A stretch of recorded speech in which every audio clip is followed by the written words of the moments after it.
Azure Resource Manager.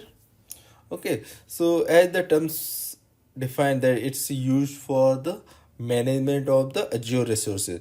So let's talk about the definition. Azure Resource Management is the deployment and management service for Azure.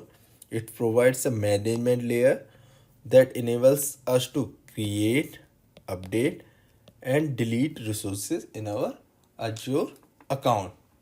As you know that we use management feature like ACL access controls or the logs or tags, right, to secure and organize our resources after the deployments. So whenever any user sends a request from any of the Azure tools or API or SDKs, resource manager receives the request, and then it will help us to authenticate and authorize as well that particular request.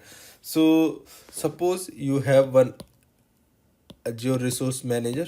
Okay, see your how you can request the resources. You can request the resources through the console, or we can say the portal. We can request through the PowerShells, and there are other matter like CLI or the APIs. So these are few methods by which we can request the resources. So what this ARM do?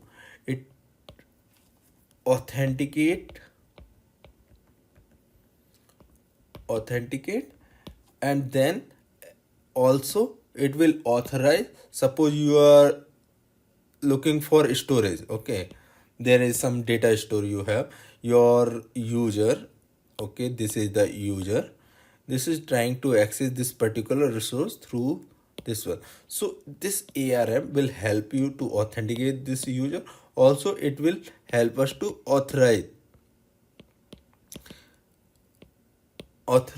As you know, it will check if this particular user is having access to this one. So ARM can help us in that way as well. Either this resource can be anything, either it is storage or the virtual machine or the web application, whatever it is, but ARM help us to authenticate and authorize those requests. So it's a kind of a management layer, and it helps us to create, update, or delete resources in your Azure account as mentioned in the definition.